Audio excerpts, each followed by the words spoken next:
Most VVI objective प्रश्न। चलिए तो यहाँ पे देखिए पहला नंबर प्रश्न दिया गया बाबू, आप लोग को आंसर पता होगा तो आप लोग सारे प्रश्न को करते चलिए। ठीक है, देखते हैं आप लोग अब तक कितने ऑब्जेक्टिव याद किए हैं इकोनॉमिक्स का, अर्थशास्त्र का। ठीक है, तो आप लोग सारे प्रश्न को करते चलिए और देखिए कि आप लोग का कितना बढ़िया तैयारी है इकोनॉमिक्स में। क्या करा है कि मुद्रा के प्रमुख कार्य है, यहाँ पे बाबू मुद्रा के जो प्रमुख कार्य जो है वह क्या है, ये प्रश्न करा है। काम क्या है मुद्रा के, आप लोग सारे ऑप्शन को पढ़कर ही आंसर कीजिएगा बाबू, क्योंकि इकोनॉमिक्स का पेपर है। ठीक है, ऑप्शन से ही सारे प्रश्न पता चलते हैं। क्या करा कि मुद्रा के प्रमुख कार्य क्या है, याद रखिएगा मुद्रा के जो प्रमुख कार्य है ना, वह विनिमय का माध्यम है, मूल्य का संचयन है और मूल्य का मापन है। ये तीनों बाबू मुद्रा के प्रमुख कार्य हैं, याद रखिएगा, रट जाइए सारे प्रश्न को। ठीक है, अच्छे मार्क्स लाना है बोर्ड परीक्षा में, तो सारे प्रश्न को याद करते चलिए और करते चलिए कि देखिए कि आप लोग जो है वो कितने प्रश्न को सही कर पाते हैं। तो बाबू मुद्रा के कार्य क्या है, ये तीनों हैं, तो यहाँ पे आंसर क्या होगा, इनमें से सभी, ऑप्शन नंबर डी। प्रश्न को देखिए बाबू क्या करा, अगला प्रश्न काफी इंपॉर्टेंट प्रश्न है और पूछे गए प्रश्न है बाबू। ठीक है, पूछे गए प्रश्न भी आज की इस वीडियो में शामिल है, याद रखिएगा। क्या करा कि रिजर्व बैंक ऑफ इंडिया की स्थापना हुई, रिजर्व बैंक ऑफ इंडिया की जो स्थापना हुई थी वह कब हुई थी, ये प्रश्न करा। काफी इंपॉर्टेंट प्रश्न है और डेट वाले प्रश्न को अच्छे से याद कीजिएगा, बोर्ड परीक्षा में दिक्कत नहीं आए। तो बाबू रिजर्व बैंक ऑफ इंडिया की स्थापना कब हुई थी, सारे बच्चे अपना अपना आंसर करते चलिए। ठीक है, तो बाबू रिजर्व बैंक ऑफ इंडिया की जो स्थापना हुई थी ना, वह कब हुई थी, याद रखेगा 1935 में। कब हुई थी, 1935 में। काफी इंपॉर्टेंट प्रश्न है, आंसर यहाँ पे हो जाएगा क्या, ऑप्शन नंबर बी। तो यहाँ पे ध्यान दीजिए क्या करा कि किसने कहा अर्थशास्त्र धन का विज्ञान है। बाबू कौन कहे थे, यहाँ पे ऑप्शन देगा, जल्दी से बताइए कौन कहे थे बाबू कि अर्थशास्त्र जो है वह धन का विज्ञान है। किसने कहा अर्थशास्त्र धन का विज्ञान है, काफी इंपॉर्टेंट प्रश्न है, बताइए जल्दी से कीजिए, आप अपना अपना आंसर करते चलिए। तो बाबू कौन कहे थे कि अर्थशास्त्र जो है वह धन का विज्ञान है, याद रखेगा बाबू, वह जो कहे थे ना वह एडम स्मिथ कहे थे। कौन, एडम स्मिथ जो है वह कहे थे कि अर्थशास्त्र जो है वह धन का विज्ञान है। तो आंसर यहाँ पे क्या हो जाएगा इस प्रश्न का, ऑप्शन नंबर सी। तो अगला प्रश्न को देखिए बाबू, और पूछे गए प्रश्न को इसलिए करवा रहा हूं कि बोर्ड परीक्षा जो है ना वह पूछे गए प्रश्न को बार बार रिपीट कर रहा है, आप लोग देख सकते हैं क्वेश्चन बैंक को उठा के, इसीलिए आप लोग को पूछे गए प्रश्न भी करवा रहा हूं। तो आप लोग ध्यान से अच्छे तरीके से सारे प्रश्न को देख लीजिए और याद कर लीजिए। क्या करा कि मांग की लोच कितने प्रकार की होती है, मांग की लोच जो है वह कितने प्रकार की होती है, याद रखेगा बाबू, काफी इंपॉर्टेंट प्रश्न है। जो मांग की लोच है ना वह बाबू 3 प्रकार की होती है। कितने, 3 प्रकार की होती है। कौन कौन होती है, तो कीमत, आय और आड़ी, ये बाबू 3 लोच होती है बाबू, मांग की लोच, याद रखेगा। आंसर यहाँ पे हो जाएगा ऑप्शन नंबर ए। अगला प्रश्न को देखिए, यहाँ पे क्या करा है कि बजट में क्या हो सकता है, करा कि बजट में यहाँ पे क्या हो सकता है, ये प्रश्न करा है और यही सारे प्रश्न बाबू बोर्ड परीक्षा में पूछ रहे हैं। ठीक है, तो आप लोग ध्यान से अच्छे तरीके से सारे प्रश्न को देखिए। ठीक है, बजट में क्या हो सकता है, तो याद रखेगा बजट में हो सकता है जो है ना बाबू, वो आगम घाटा भी हो सकता है, प्रारंभिक घाटा भी हो सकता है और वित्तीय घाटा भी हो सकता है। ये बाबू ये तीनों हो सकते हैं बाबू बजट में, याद रखेगा, काफी इंपॉर्टेंट प्रश्न है और यही सारे प्रश्न बोर्ड परीक्षा में आ रहे हैं बाबू। आप लोग देख सकते हैं क्वेश्चन बैंक को उठा के कि किस तरह से प्रश्न पूछे जा रहे हैं। तो याद रखेगा बजट में क्या हो सकता है, ये तीनों हो सकते हैं बाबू, याद रखेगा, अच्छे तरीके से देख लीजिए। यहाँ पे आंसर क्या हो जाएगा, इनमें से सभी, ऑप्शन नंबर डी। अगला प्रश्न को देखिए, काफी इंपॉर्टेंट प्रश्न पूछा गया है। क्या करा है यहाँ पे कि भारत का वित्तीय वर्ष है, भारत का बाबू जो वित्तीय वर्ष है वह क्या है, कौन है बाबू, कब से कब शुरू होता है बाबू भारत का वित्तीय वर्ष और कब से कब तक चलता है। तो याद रखेगा बाबू, भारत का वित्तीय वर्ष क्या है यह सारे बच्चों को पता होगा और ये भी प्रश्न बोर्ड परीक्षा में पूछा गया प्रश्न है, वीवीआई प्रश्न है, तो याद रखेगा। ठीक है, तो बाबू भारत का वित्तीय वर्ष क्या है, तो बाबू भारत का जो वित्तीय वर्ष है ना वह 1 अप्रैल से 31 मार्च है। क्या भाई, 1 अप्रैल से शुरू होता है बाबू हिंदी महीने में और 31 मार्च में खत्म होता है। ये आप लोग को पता होगा, चैत बैसाख जो हिंदी वाले जो बाबू कैलेंडर है उसमें। ठीक है, इंग्लिश वाले से सब लोग मनाते हैं बाबू 1 जनवरी को। ठीक है, 1 जनवरी को नहीं, कब होता है, तो 1 अप्रैल से शुरू होता है। 1 अप्रैल से 31 मार्च है बाबू भारत का वित्तीय वर्ष। आंसर यहाँ पे क्या हो जाएगा, ऑप्शन नंबर ए। चलिए तो अगला प्रश्न को देखिए, क्या करा है कि सबसे पहले माइक्रो शब्द का प्रयोग किसने किया। सबसे पहले बाबू जो प्रथम जो सबसे पहले माइक्रो शब्द का प्रयोग किए थे वह कौन किए थे, ये प्रश्न करा है। बहुत इंपॉर्टेंट प्रश्न है, सारे प्रश्न इंपॉर्टेंट है, आप लोग देख सकते हैं। ठीक है, तो सबसे पहले माइक्रो शब्द का प्रयोग किसने किया, याद रखिएगा बाबू, कौन किए थे सबसे पहले माइक्रो शब्द का प्रयोग, तो रैगनर फ्रिश ने। कौन, रैगनर फ्रिश ने बाबू किए थे सबसे पहले माइक्रो शब्द का प्रयोग, याद रखिएगा। ठीक है, तो यहां पे आंसर क्या हो जाएगा बाबू, ऑप्शन नंबर सी। और आज के इस वीडियो में काफी सारे प्रश्न बाबू डेट वाले करवा रहा हूं, क्योंकि डेट वाले प्रश्न में सारे बच्चे फंस जाते हैं, इसीलिए आप लोग ध्यान से अच्छे तरीके से देखिएगा। ठीक है, और आप लोग को बताता हूं बाबू, आप लोग को 3 से 4 वीडियो दे दूंगा इकोनॉमिक्स का, अर्थशास्त्र का, तो आप लोग को पूरा क्लियर हो जाएगा बाबू ऑब्जेक्टिव। ठीक है, कोई भी दिक्कत या समस्या नहीं आएगा। ठीक है, सिर्फ आप लोग इस चैनल से बने रहिए, और सब्जेक्टिव का गेसिंग करवा दूंगा कि कौन कौन से प्रश्न जो है वह इंपॉर्टेंट है, बोर्ड एग्जाम से रिलेटेड है। ठीक है, तो आप लोग इस चैनल से जुड़ जाइए, और आप लोग को वीडियो पसंद आ रहा होगा तो वीडियो को आप लोग लाइक करना नहीं भूलेगा। आप लोग लाइक नहीं करते हैं बाबू। ठीक है, तो आप लोग लाइक कीजिए इस वीडियो को। और चलिए तो देखिए यहाँ पे अगला प्रश्न क्या करा है कि भारत में बैंकिंग क्षेत्र सुधार आरंभ हुआ। भारत में बाबू जो बैंकिंग क्षेत्र सुधार आरंभ हुआ वह कब हुआ, यह प्रश्न कर रहा है। काफी इंपॉर्टेंट प्रश्न, बोर्ड एग्जाम में आया गया प्रश्न, आप लोग देख सकते हैं। तो बाबू भारत में बैंकिंग क्षेत्र सुधार आरंभ हुआ जो ना, वह हुआ था कब, तो 1991 में। कब, 1991 में भारत में बैंकिंग क्षेत्र सुधार आरंभ हुआ था। आंसर यहाँ पे हो जाएगा बाबू ऑप्शन नंबर सी। यहाँ पे ध्यान दीजिए, अगला प्रश्न पे क्या करा है कि नोबेल पुरस्कार विजेता अमर्त्य सेन किस देश से संबंधित है। काफी इंपॉर्टेंट प्रश्न बाबू, बहुत ही इंपॉर्टेंट प्रश्न, आप लोग को सारे लेवल का प्रश्न करवाऊंगा जिस तरह से बोर्ड परीक्षा में प्रश्न आ रहे हैं। तो बताइए, नोबेल पुरस्कार विजेता अमर्त्य सेन किस देश से संबंधित है। तो याद रखेगा बाबू, जो अमर्त्य सेन जो है ना, वह किस देश से संबंधित है, और ये बाबू नोबेल पुरस्कार विजेता है। ठीक है, इनको नोबेल पुरस्कार मिला था, तो वह किस देश से संबंधित है, याद रखेगा बाबू, भारत से। किस देश से, भारत से। तो यहां पे आंसर क्या हो जाएगा, ऑप्शन नंबर ए। चलिएगा तो यहां पे ध्यान दीजिएगा, क्या करा अगला प्रश्न कि मांग के नियम का संबंध है। मांग के नियम का जो संबंध है वह किससे है, तो ऑप्शन को पढ़िए और सारे प्रश्न को करते चलिए। ठीक है, देख लीजिए आप लोग अपने से कि आप लोग का कितना बढ़िया तैयारी है इकोनॉमिक्स में, आज देख लीजिए। ठीक है, तो बताइए जल्दी से, मांग के नियम का संबंध है, तो याद रखिएगा मांग के नियम का जो संबंध है ना, वह किससे है, तो मूल्य और मांग के बीच। क्या है बाबू, मूल्य और मांग के बीच बाबू, ये मांग के नियम का संबंध है, याद रखिएगा। ठीक है, ऑप्शन को पढ़िए, सारे ऑप्शन को पढ़िए और आंसर को करते चलिए। तो यहां पे आंसर क्या हो जाएगा, ऑप्शन नंबर बी। तो अगला प्रश्न पे ध्यान दीजिए, क्या करा है कि यदि बाजार में किसी वस्तु की कीमत घट जाती है तो उसका बजट सेट है। बताइए, क्या करा है कि यदि बाजार में बाबू कोई वस्तु है, ठीक है, उसकी कीमत घट जाती है तो उसका बजट सेट जो होता है वह क्या होता है, बढ़ता है कि छोटा होता है कि सामान्य रहता है, कि इनमें से कोई नहीं होता है। ठीक है, ऑप्शन दिया गया है यहाँ पे, देख लीजिए आप लोग। तो बताइए जल्दी से, यदि जब भी बाबू बाजार में कोई वस्तु की कीमत घटती है ना, तो उसका बजट जो है वह बड़ा हो जाता है, मतलब बढ़ जाता है। ठीक है, याद रखेगा। ठीक है, जब भी बाबू बाजार में किसी वस्तु की कीमत घटती है तो उसका बजट क्या है, तो वह बढ़ जाता है, बड़ा हो जाता है, याद रखेगा। तो यहाँ पे आंसर क्या हो जाएगा, ऑप्शन नंबर ए। अगला प्रश्न यहाँ पे क्या करा है बाबू, करा है कि पूंजी बजट शामिल करता है। पूंजी बजट जो है वह किसे शामिल करता है, बताइए जल्दी से कीजिए। देखते हैं आप लोग को भी कि कितना बढ़िया तैयारी आप लोग क्या किए हैं 6 महीने में बैठकर। ठीक है, तो पूंजी बजट शामिल करता है किसको, तो याद रखिएगा पूंजी बजट जो है ना, वह शामिल किसको करेगा बाबू, ऑप्शन को देख लीजिए, किसको करेगा, तो पूंजीगत प्राप्तियां तथा पूंजीगत व्यय को। किसको करता है, पूंजीगत प्राप्तियां तथा पूंजीगत व्यय को बाबू पूंजी बजट शामिल करता है। याद रखेगा अच्छे तरीके से सारे प्रश्न को। तो आंसर यहाँ पे क्या हो जाएगा बाबू, ऑप्शन नंबर बी।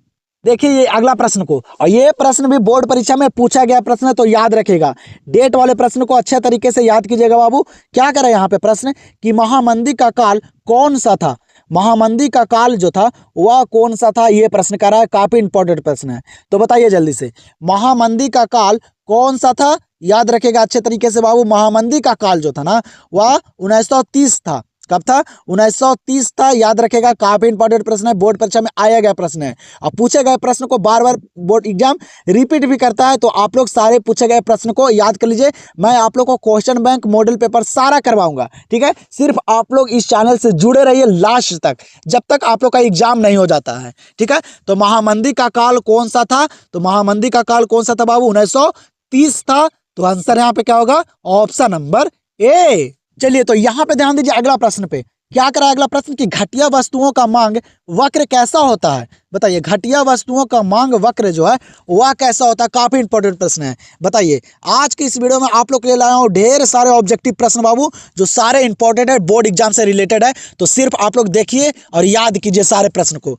तो बाबू, घटिया वस्तुओं का मांग वक्र जो है वह कैसा है? आप लोग सभी को पता होगा कैसा है बाबू। ऑप्शन दिया गया है, तो बाबू याद रखेगा, नहीं पता है तो घटिया वस्तुओं का मांग वक्र जो होता है ना, वह ऋणात्मक होता है। कैसा होता है बाबू? घटिया वस्तुओं का मांग वक्र, तो वह बाबू ऋणात्मक होता है। तो यहाँ पे आंसर क्या हो जाएगा? Option number A. चलिए, तो यहाँ पे ध्यान दीजिए, क्या करा है कि उपयोगिता में क्या होती है? उपयोगिता में क्या होती है, ये प्रश्न करा है। जल्दी से बताइए, उपयोगिता में बाबू क्या होती है? काफी इंपॉर्टेंट प्रश्न है बाबू। तो याद रखिएगा, उपयोगिता में जो होती है ना, वह लाभदायक और हानिकारक, ये दोनों होती है। क्या बाबू? लाभदायक और हानिकारक। उपयोगिता में ये दोनों होती है बाबू, प्रॉफिट और लॉस दोनों होता है। तो यहाँ पे आंसर क्या होगा? ए एवं B, option number C is the right answer. और आप लोग बाबू इस वीडियो को लाइक करना नहीं भूलेगा, ठीक है। आप लोग के लिए इतना मेहनत करता हूँ, सारे बाबू इंपॉर्टेंट प्रश्न को करवाता हूँ कि आप लोग को भी कोई एग्जाम में दिक्कत ना आए। तो आप लोग इस वीडियो को लाइक कर दीजिएगा और चैनल से भी जुड़ जाइएगा। क्या करा है कि भारतीय बैंकिंग प्रणाली का संरक्षक कौन है? बताइए, भारतीय बैंक प्रणाली का जो संरक्षक है वह कौन सा बैंक है बाबू, ये प्रश्न करा है। तो यहाँ पे देखिए, ऑप्शन को पढ़िए और आंसर कीजिए आप लोग, ठीक है। बताइए जल्दी से, भारतीय बैंकिंग प्रणाली का संरक्षक कौन है? याद रखेगा, कौन होता है बाबू भारतीय बैंकिंग प्रणाली का संरक्षक? तो वह होता है रिजर्व बैंक ऑफ इंडिया। कौन होता है? रिजर्व बैंक ऑफ इंडिया बाबू भारतीय बैंकिंग प्रणाली का संरक्षक होता है। तो यहाँ पे आंसर क्या हो जाएगा? Option number A. चलिए बाबू, तो अगला प्रश्न यहाँ पे दिया गया है, काफी इंपॉर्टेंट प्रश्न दिया गया है। क्या करा यहाँ पे कि अर्थव्यवस्था के प्रमुख क्षेत्र निम्न में से कौन से हैं? अर्थव्यवस्था के यहाँ पे प्रमुख क्षेत्र जो है वह कौन से हैं? ये बाबू काफी इंपॉर्टेंट प्रश्न है। इसको आप लोग वीवीआई लगा लीजिए, बोर्ड एग्जाम में आप लोग को देखने के लिए मिलेगा यहाँ से प्रश्न। तो बताइए जल्दी से, अर्थव्यवस्था के प्रमुख क्षेत्र निम्न में से कौन से हैं? घरेलू क्षेत्र हैं कि उत्पादक हैं कि सहकारी क्षेत्र है कि इनमें से सभी है? तो आप लोग पढ़े होंगे बाबू, कभी ना कभी आप लोग पढ़े होंगे कि अर्थशास्त्र के प्रमुख क्षेत्र जो है वह कौन है? तो वह है बाबू घरेलू क्षेत्र, उत्पादक क्षेत्र और सरकारी क्षेत्र। ये बाबू तीनों है बाबू अर्थव्यवस्था के प्रमुख क्षेत्र है। ये काफी इंपॉर्टेंट प्रश्न है। तो यहाँ पे आंसर क्या होगा? इनमें से सभी। और इन्हीं क्षेत्र को बोला जाता है बाबू प्रथम क्षेत्र, द्वितीय क्षेत्र और तृतीय क्षेत्र। ये तीनों क्षेत्र बोला जाता है बाबू, यही तीनों क्षेत्र को, ठीक है, याद रखेगा। ये काफी इंपॉर्टेंट प्रश्न है। तो अर्थव्यवस्था के प्रमुख क्षेत्र ये तीनों है। तो यहाँ पे आंसर क्या है? इनमें से सभी, ऑप्शन नंबर डी। अगला प्रश्न क्या करा कि किसी व्यक्ति की आय क्या है?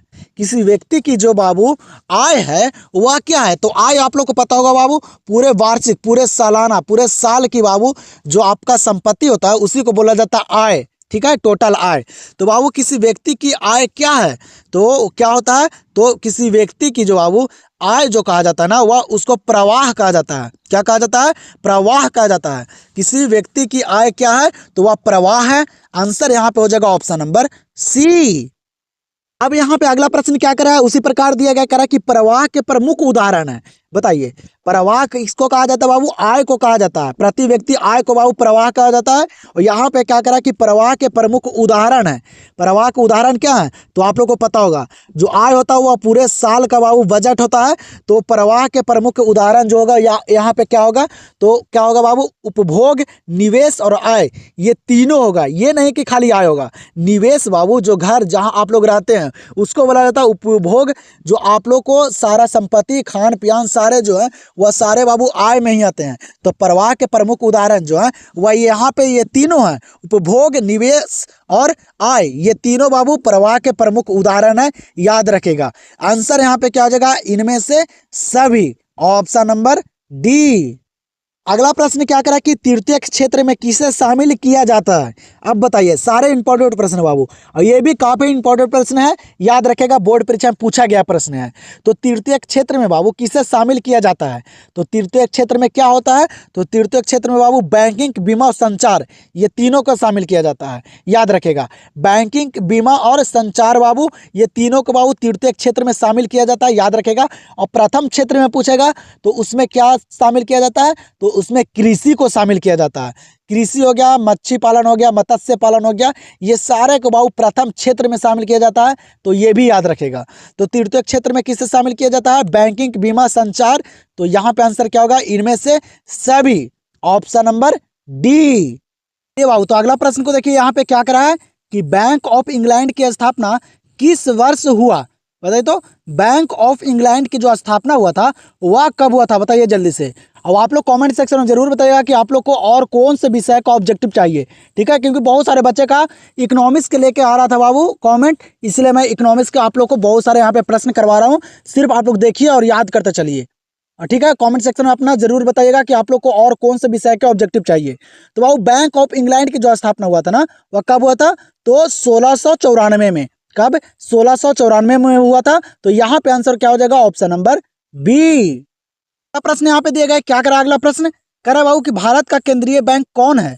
भारत के जो केंद्रीय बैंक है वह कौन है, ये प्रश्न करा है। जल्दी से बताइए आप लोग, यहाँ पे ऑप्शन देगा बाबू, काफी इंपॉर्टेंट प्रश्न है ये, ठीक है, बहुत ही बीबीए प्रश्न है। तो बताइए जल्दी से, भारत का केंद्रीय बैंक कौन है। तो याद रखेगा, भारत का जो केंद्रीय बैंक है ना, वह कौन है बाबू, तो भारतीय रिजर्व बैंक है। कौन है, भारतीय रिजर्व बैंक जो है ना, वह भारत का केंद्रीय बैंक है। याद रखेगा, यह काफी इंपॉर्टेंट प्रश्न आप लोग को बोर्ड परीक्षा में देखने के लिए भी मिलेगा। तो यहाँ पे क्या हो जाएगा इस प्रश्न का आंसर, ऑप्शन नंबर सी। प्रश्न पे ध्यान दीजिए, इस वीडियो में सारे प्रश्न इंपॉर्टेंट है बाबू, आप लोग एकदम याद कर लीजिए सारे प्रश्न को। आप लोग के यहाँ से बोर्ड परीक्षा में काफी सारे प्रश्न देखने के लिए मिलेगा। क्या कर रहा है कि सिक्कों का सर्वप्रथम प्रयोग कहाँ हुआ था। बाबू, जो सिक्का होता है उसका सर्वप्रथम जो प्रयोग होता है, सबसे पहले जो प्रयोग हुआ था वह कहाँ हुआ था, बताइए जल्दी से, किस देश में हुआ था बाबू सिक्के का सर्वप्रथम प्रयोग। तो याद रखिएगा बाबू, काफी इंपॉर्टेंट प्रश्न आप लोग को इस वीडियो में सारे बीबीआई प्रश्न करवा रहा हूँ बाबू, सारे इंपॉर्टेंट प्रश्न करवा रहा हूँ। तो बाबू, सिक्कों का जो सर्वप्रथम प्रयोग जो किया गया था ना, वह कहाँ किया गया था, याद रखेगा, लीडिया में। कहाँ, लीडिया में बाबू सिक्कों का सर्वप्रथम प्रयोग किया गया था। आंसर यहाँ पे क्या हो जाएगा, ऑप्शन नंबर ए। तो अगला प्रश्न पे ध्यान दीजिएगा, क्या करा कि अर्थशास्त्र विज्ञान एवं कला दोनों है, किसने कहा है, बताइए तो। अर्थशास्त्र जो है वह विज्ञान एवं कला दोनों है, ये कौन कहे थे, बताइए जल्दी से, बताइए जल्दी से। आप लोग सारे प्रश्न को करते चलिए, देखते हैं कि आप लोग का तैयारी कितना बेहतर है। तो बाबू, अर्थशास्त्र जो है विज्ञान एवं कला दोनों है, ये कौन कहे थे, याद रखेगा, मार्शल ने। कौन, मार्शल ने कहे थे बाबू कि अर्थशास्त्र विज्ञान एवं कला दोनों है। तो आंसर यहाँ पे क्या हो जाएगा, ऑप्शन नंबर ए। यहाँ पे ध्यान दीजिए, अगला प्रश्न पे क्या करें, यहाँ पे 25 नंबर प्रश्न दिया गया है। करे बाबू कि प्राथमिक क्षेत्र को जाना जाता है, प्राथमिक क्षेत्र को किस नाम से जाना जाता है बाबू, प्राथमिक क्षेत्र में क्या क्या आते हैं। और आप लोग को यह प्रश्न पीछे ही बताया हूँ, ठीक है, आप लोग अच्छे तरीके से पढ़ रहे होंगे तो आप लोग को पता होगा प्राथमिक क्षेत्र में जाना जाता है बाबू, कौन कौन आता है प्राथमिक क्षेत्र में। तो आप लोग जो है ये 25 नंबर प्रश्न का आंसर ना कॉमेंट सेक्शन में बताइए, देखते हैं कितने बच्चों को याद है बाबू। इससे मुझे भी पता चलेगा कि आप लोग का तैयारी कितना बेहतर है, आप लोग को और कितना ऑब्जेक्टिव करवाना पड़ेगा, ठीक है। तो आप लोग जो है ये 25 नंबर प्रश्न का आंसर ना कमेंट सेक्शन में दीजिए, मैं सारे बच्चे का कमेंट चेक करता हूँ, रिप्लाई भी करता हूँ। तो आप लोग बाबू ये 25 नंबर प्रश्न का आंसर जल्दी से कमेंट कीजिए कि प्राथमिक क्षेत्र में जो आता है वह कौन आता है, प्राथमिक क्षेत्र को जाना जाता है क्या। यहाँ पे ऑप्शन आप लोग को दिया गया है, तो आप लोग जल्दी से बताइए, ठीक है। काफी इंपॉर्टेंट प्रश्न है बाबू, बोर्ड परीक्षा बार बार पूछ रहा है, तो आप लोग जल्दी से इस प्रश्न का आंसर कमेंट सेक्शन में दीजिए। हम लोग देखते हैं अगले प्रश्न को। ये बाबू, अगला प्रश्न को देखिए, यहाँ पे 26 नंबर प्रश्न क्या करें, यहाँ पे कि निम्नलिखित में अप्रत्यक्ष कर कौन है। यहाँ पे ऑप्शन देगा, तो आप लोग बताइए जल्दी से, ऑप्शन के थ्रू आप लोग चलिएगा बाबू, और आप लोग सारे ऑप्शन को पढ़ कर ही आंसर कीजिएगा। क्या करा है कि निम्नलिखित में अप्रत्यक्ष कर कौन है, यहाँ पे अप्रत्यक्ष कर कौन है बाबू, तो बताइए जल्दी से। तो याद रखेगा बाबू, यहाँ पे ऑप्शन देगा, क्या करा है, बिक्री कर, उत्पादन कर, मनोरंजन कर, ये तीनों जो है ना बाबू ये अप्रत्यक्ष कर हैं। क्या, ये तीनों जो है अप्रत्यक्ष कर है, इन पे कोई भी कर नहीं, कोई भी टैक्स नहीं लिया जाता है, ठीक है। आप लोग सारे ऑप्शन को पढ़ के अच्छे तरीके से आंसर कीजिएगा, वहाँ आप लोग को समय मिलेगा, जल्दबाजी में नहीं रहेगा, ठीक है। अच्छे मार्क्स लाना है आप लोग को बोर्ड परीक्षा में। तो निम्नलिखित में से अप्रत्यक्ष कर कौन है, तो यहाँ पे क्या हो जाएगा, इनमें से सभी, ऑप्शन नंबर डी। ये बाबू तो अगला प्रश्न पे ध्यान दीजिए, क्या करा अगला प्रश्न कि उत्पादन के निम्न में कौन से साधन है। यहाँ पे ऑप्शन दिया गया है, क्या करा है कि उत्पादन के यहाँ पे निम्न में कौन साधन है, जल्दी से बताइए। यहाँ पे ऑप्शन में कह रहा है कि यहाँ पे कौन जो है बाबू वो वह उत्पादन के निम्न में जो है वह साधन है। तो याद रखिएगा बाबू, जो उत्पादन के साधन जो है ना यहाँ पे वह कौन है, तो वह भूमि भी है, श्रम भी है और पूंजी भी है। ये तीनों बाबू उत्पादन के निम्न साधन है। तो यहाँ पे आंसर हो जाएगा ऑप्शन नंबर डी। अगला प्रश्न को देखिए, क्या करा कि प्रमुख अर्थशास्त्री रॉबर्ट गिफेन किस देश के हैं, बताइए। बाबू प्रमुख अर्थशास्त्री जो है यहाँ पे ऑप्शन देगा वह कौन है, तो रॉबर्ट गिफेन जो है वह किस देश के हैं, ये प्रश्न करा है। तो याद रखिएगा बाबू, रॉबर्ट जो गिफेन जो है वह किस देश के हैं, तो वह है इंग्लैंड के। कहाँ के हैं, इंग्लैंड के हैं बाबू। ये प्रमुख अर्थशास्त्री थे। तो यहाँ पे आंसर क्या हो जाएगा, ऑप्शन नंबर बी।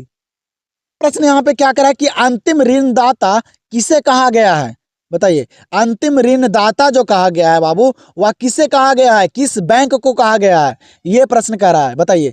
अंतिम ऋणदाता किसे कहा गया है, याद रखेगा। अंतिम ऋणदाता जो कहा गया है ना वह भारतीय रिजर्व बैंक को कहा गया है। किसको, भारतीय रिजर्व बैंक को कहा गया है। तो आंसर यहाँ पे क्या हो जाएगा, ऑप्शन नंबर डी। अगला प्रश्न क्या करा कि किसी व्यक्ति की संपत्ति क्या है, बताइए। तो क्या करा कि किसी व्यक्ति की जो संपत्ति है वह क्या है, यह प्रश्न कर रहा है। याद रखेगा बाबू, किसी व्यक्ति की भी संपत्ति जो है ना वह क्या है, तो वह स्टॉक है। क्या है, स्टॉक जो है वह किसी व्यक्ति की संपत्ति है। याद रखेगा, यह प्रश्न काफी इंपॉर्टेंट प्रश्न है। तो याद रखेगा, जब भी पूछेगा कि किसी व्यक्ति की जो संपत्ति है वह क्या है, तो क्या हो जाएगा बाबू, स्टॉक होगा। तो यहाँ पे आंसर क्या हो जाएगा, ऑप्शन नंबर ए। अगला प्रश्न यहाँ पे दिया गया, काफी इंपॉर्टेंट प्रश्न पूछा गया बाबू, बोर्ड परीक्षा में भी पूछा गया ये प्रश्न। तो याद रखेगा, क्या करा है कि साधन लागत पर शुद्ध राष्ट्रीय उत्पाद को कहा जाता है, बताइए। तो साधन लागत पर बाबू शुद्ध राष्ट्रीय उत्पाद को क्या कहा जाता है, जल्दी से बताइए। तो याद रखेगा बाबू, शुद्ध राष्ट्रीय उत्पाद को जो कहा जाता है ना वह क्या कहा जाता है, तो राष्ट्रीय आय कहा जाता है। क्या कहा जाता है, राष्ट्रीय आय कहा जाता है। ये प्रश्न को याद रखेगा। तो आंसर यहाँ पे हो जाएगा ऑप्शन नंबर ए। यहाँ पे देखिए काफी इंपॉर्टेंट प्रश्न है, क्या करे बाबू कि मांग को प्रभावित करने वाले निम्नलिखित में से कौन है, बताइए। तो मांग को जो प्रभावित करने वाले जो बाबू यहाँ पे ऑप्शन में है वह कौन है, जल्दी से बताइए। तो याद रखेगा बाबू, दम रट जाइए, सारे प्रश्न को अच्छे तरीके से याद कीजिए कि बोर्ड परीक्षा में एक भी छूटे ना। आप लोग को 3 से 4 वीडियो दे दूंगा बाबू ऑब्जेक्टिव के, कि आप लोग का सारा ऑब्जेक्टिव क्लियर हो जाएगा अगर आप लोग याद करिएगा, रटिएगा तब। तो याद रखिएगा, मांग को प्रभावित करने वाले जो यहाँ पे है ना वह कौन कौन है, तो उपभोक्ता की रुचि, आय में परिवर्तन और कीमत, ये तीनों बाबू मांग को प्रभावित करने वाले हैं। तो यहाँ पे आंसर क्या होगा, इनमें से सभी, ऑप्शन नंबर डी। यहाँ पे अगला प्रश्न क्या करा है कि पूर्ति निम्नलिखित में से किससे जुड़ी है, बाबू जो पूर्ति है वह यहाँ पे किससे जुड़ी हुई है। तो याद रखेगा, पूर्ति जो है वह निम्नलिखित में से किससे जुड़ी है, तो याद रखेगा बाबू समय अवधि से और कीमत से, ये दोनों से बाबू पूर्ति जुड़ी हुई है। बोर्ड परीक्षा में पूछेगा, ठीक है, पूर्ति निम्नलिखित में से किससे जुड़ी है, तो समय अवधि से और कीमत से, ये दोनों से। समय के अनुसार बाबू कीमत बढ़ता है घटता है, ठीक है, आप लोग को पता होगा। तो वही करा है कि पूर्ति निम्नलिखित में से किससे जुड़ी है, समय अवधि और कीमत, ये दोनों से। तो आंसर यहाँ पे क्या होगा, ए एवं बी दोनों। सारे ऑप्शन को पढ़ के अच्छे तरीके से आंसर कीजिएगा आप लोग बोर्ड एग्जाम में। तो यहाँ पे आंसर क्या हो जाएगा, ऑप्शन नंबर सी। तो अगला प्रश्न पे ध्यान दीजिए, क्या करा है, उत्पादन की अवधारणाएं हैं। यहाँ पे बाबू उत्पादन की अवधारणाएं जो है वह कौन है, ये प्रश्न करा है। तो याद रखेगा, ठीक है, अच्छे तरीके से याद कीजिए, क्योंकि इस वीडियो में बाबू बहुत सारे इंपॉर्टेंट प्रश्न आप लोग को लेकर आया हूँ, ठीक है। सारे प्रश्न VBI प्रश्न है, आप लोग को बोर्ड परीक्षा में देखने के लिए मिलेगा, क्योंकि इस तरह से ही प्रश्न बोर्ड एग्जाम में पूछे जा रहे हैं। तो याद रखेगा, उत्पादन की अवधारणाएं जो है वह कौन है, तो कुल उत्पाद, सीमांत उत्पाद और औसत उत्पाद, ये तीनों बाबू उत्पादन की अवधारणाएं हैं। तो आंसर यहाँ पे क्या होगा, इनमें से सभी, ऑप्शन नंबर डी। तो यहाँ पे देखिए काफी इंपॉर्टेंट प्रश्न पूछा गया है, बताइए जल्दी से कीजिए बाबू। यहाँ से आप लोग को ना बोर्ड परीक्षा में प्रश्न काफी सारे देखने के लिए मिलेगा। क्या करा है कि आवश्यक वस्तुओं की मांग की लोच होती है बाबू, आवश्यक वस्तुओं की मांग की जो लोच होती है वह क्या होती है, तो बताइए जल्दी से। याद रखेगा, आवश्यक वस्तुओं की मांग की जो लोच होती है ना बाबू, वह क्या होती है, इकाई से कम होती है। क्या होती है, आवश्यक वस्तुओं की मांग की जो लोच होती है वह इकाई से कम होती है। याद रखेगा, आंसर यहाँ पे क्या हो जाएगा बाबू, ऑप्शन नंबर बी। फिर यहाँ पे देखिए अगला प्रश्न को क्या करे कि बाजार मूल्य का संबंध निम्नलिखित में से किससे है, बताइए तो। बाजार मूल्य का संबंध जो है वह निम्नलिखित में से किससे है, तो याद रखिएगा बाबू, रट जाइए सारे प्रश्न को। तो बाबू बाजार मूल्य का संबंध जो है ना वह निम्नलिखित में से किससे है, तो याद रखिएगा अति अल्पकालीन मूल्य से। किससे, अति अल्पकालीन मूल्य से है। तो यहाँ पे आंसर क्या हो जाएगा, ऑप्शन नंबर बी। तो यहाँ पे देखिए अगला प्रश्न को क्या करा है कि विदेशी विनिमय दर का निर्धारण होता है। क्या करा प्रश्न कि विदेशी विनिमय दर का जो निर्धारण होता है वह किसके द्वारा होता है, ये प्रश्न कह रहा है। काफी इंपॉर्टेंट प्रश्न है, तो बताइए जल्दी से। तो बाबू याद रखिएगा, विदेशी विनिमय दर का निर्धारण जो होता है ना वह विदेशी विनिमय बाजार में मांग तथा पूर्ति द्वारा होता है। किसके द्वारा, विदेशी विनिमय बाजार में मांग तथा पूर्ति के द्वारा विदेशी विनिमय दर का निर्धारण होता है। ये प्रश्न को याद रखेगा। तो आंसर यहाँ पे क्या हो जाएगा, ऑप्शन नंबर सी। अगला प्रश्न क्या करा कि पूंजी खाते का लेन देन किस रूप में होता है। प्रश्न को देखिएगा, क्या करा यहाँ पे कि पूंजी खाते का लेन देन किस रूप में होता है, ये प्रश्न करा है। काफी इंपॉर्टेंट प्रश्न है, बताइए आप लोग। तो याद रखेगा बाबू कि पूंजी खाते का लेन देन जो होता है ना वह किस रूप में होता है, तो याद रखेगा प्रवाह के रूप में। किस रूप में, प्रवाह के रूप में होता है बाबू पूंजी खाते का लेन देन। तो आंसर यहाँ पे क्या हो जाएगा, ऑप्शन नंबर ए। चलिए तो यहाँ पे देखिए काफी इंपॉर्टेंट प्रश्न पूछा गया है, बताइए जल्दी से। ये बाबू बहुत ही बीबीआई प्रश्न है, आप लोग याद रखिएगा। क्या करा कि अर्थव्यवस्था को वर्गीकृत किया जा सकता है। अर्थव्यवस्था को जो वर्गीकृत किया जाता है वह किस में किया जाता है, यह प्रश्न करा है। समाजवादी के रूप में किया जाता है कि पूंजीवादी के रूप में किया जाता है कि मिश्रित के रूप में किया जाता है, यह प्रश्न कर रहा है। जल्दी से बताइए। यहाँ पे ऑप्शन आप लोग को दिया गया है, कह रहा है कि अर्थव्यवस्था को वर्गीकृत किया जा सकता है। तो बाबू ये प्रश्न को ना आप लोग रट जाइए, याद कर लीजिएगा, आप लोग को बोर्ड परीक्षा में देखने के लिए मिलेगा। तो याद रखेगा, अर्थव्यवस्था को वर्गीकृत किया जो जाता है ना वह किस में किया जाता है, तो समाजवादी के रूप में, पूंजीवादी के रूप में और मिश्रित के रूप में। ये तीनों के रूप में बाबू अर्थव्यवस्था को वर्गीकृत किया जाता है। याद रखेगा ये प्रश्न को, काफी इंपॉर्टेंट प्रश्न है। तो यहाँ पे इस प्रश्न का आंसर क्या होगा, इनमें से सभी, ऑप्शन नंबर डी। और आप लोग उस सारे ऑप्शन को पढ़कर ही बोर्ड परीक्षा में आंसर करते चलिएगा, ठीक है। चलिए देखते हैं अगले प्रश्न को। तो यहाँ पे ध्यान दीजिए, अगला प्रश्न दिया गया आप लोग को। क्या करा है कि उत्पादन वक्र का ढाल गिरता है। उत्पादन वक्र का ढाल जो गिरता है वह कैसे गिरता है, दाएं से बाएं गिरता है कि बाएं से दाएं गिरता है कि ऊपर से नीचे कि नीचे से ऊपर। देखिए यहाँ पे ऑप्शन आप लोग को दिया गया है, आप लोग अच्छे तरीके से सारे प्रश्न को याद कीजिए कि बोर्ड एग्जाम में कोई दिक्कत ना हो। आज ही आप लोग को पता चल जाएगा कि आप लोग को इकोनॉमी से कितना बढ़िया तैयारी है, अगर आप लोग यहाँ पे सही कर पाते हैं तो, ठीक है। तो आप लोग अपने अपना आंसर करते चलिए और लास्ट में अपना कमेंट सेक्शन में जरूर स्कोर बताइएगा बाबू, ठीक है, जिससे आप लोग को भी पता चलेगा कि आप लोग का तैयारी कितना बेहतर है। तो उत्पादन वक्र का ढाल गिरता है बाबू, तो याद रखिएगा कैसे गिरता है, तो बाएं से दाएं गिरता है। कैसे बाबू,